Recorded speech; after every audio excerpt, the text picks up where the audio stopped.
Assalamualaikum warahmatullahi wabarakatuh.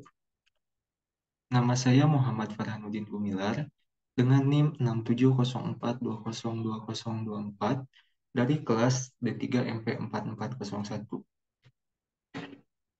Saya akan mempresentasikan mengenai analisa yang telah saya lakukan guna memenuhi tugas dari mata kuliah Manajemen Human Capital. Analisa yang saya lakukan adalah analisa dalam kasus 189 karyawan Jiwasraya dipaksa resign. Hak pesangon enggak jelas. Untuk selanjutnya, peran yang terlibat pada kasus tersebut adalah yang pertama, Serikat Pekerja Jiwasraya sebagai anggota konvensi. Yang kedua, Hotman David selaku Ketua Umum Serikat Pekerja Jiwasraya. Dan yang ketiga, Nugroho Eko Wibowo selaku Sekretaris Jenderal 1 Serikat Pekerja Jiwasraya. Konferensi ini dilakukan di Hotel Diraja, Jakarta Selatan pada hari Selasa, tanggal 29 November tahun 2022. Permasalahan yang terjadi pada PT Asuransi Jiwasraya ini terdapat dua permasalahan. Untuk permasalahan yang pertama, PT Asuransi Jiwasraya meminta sebanyak 189 karyawannya yang saat ini masih bekerja agar mengambil langkah pengunduran diri atau resign.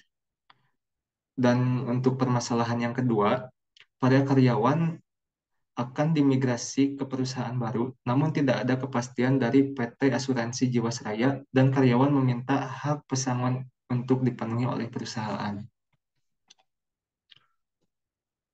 Sebab permasalahan ini terjadi dikarenakan adanya pemaksaan oleh pihak perusahaan kepada karyawan untuk mengundurkan diri dan karyawan yang mengundurkan diri tersebut akan dijanjikan untuk dimigrasikan ke perusahaan baru yang bernama IFG Life, sedangkan perusahaan tidak memberikan kejelasan mengenai pesangon bagi karyawan yang dipaksa untuk mengundurkan diri dan tidak ada kejelasan mengenai migrasi yang akan dilakukan.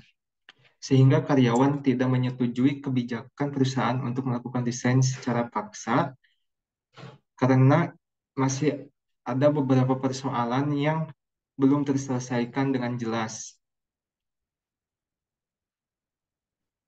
Untuk solusi permasalahan yang terjadi pada PT Asuransi Jiwasraya ini dapat menggunakan beberapa cara yang tidak merugikan karyawan yang telah dipaksa untuk resign tersebut. Untuk Untuk solusi yang pertamanya dapat memberikan pesangon kepada karyawan yang telah dipaksa untuk resign. Dan yang kedua, memberikan alasan yang jelas mengapa mereka dipaksa resign. Dan yang ketiga, memberikan kepastian terhadap janji yang telah perusahaan berikan kepada kepada karyawan yang yang perusahaan sebut adalah akan melakukan migrasi terhadap karyawan yang telah resign tersebut. Solusi terbaik terhadap masalah ini adalah perusahaan dapat memberikan pesangon dengan seutuhnya karena menurut Nugroho selaku Sekretaris Jenderal 1 Serikat Pekerja Jiwasraya, pesangon yang diberikan hanya 50% dari total pesangon yang mereka dapatkan. Kemudian, perusahaan harus memberikan kejelasan mengenai janji mereka yang akan melakukan migrasi terhadap karyawan yang telah melakukan desain tersebut.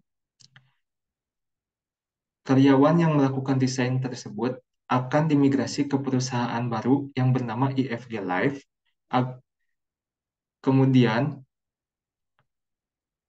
hingga saat ini karyawan yang telah melakukan desain tersebut belum mendapatkan kepastian terhadap janji tersebut. Agar karyawan tidak merasa dirugikan karena mereka telah bekerja selama bertahun-tahun di perusahaan Jiwasraya tersebut, mereka menginginkan hak-hak mereka untuk dipenuhi oleh perusahaan seutuhnya.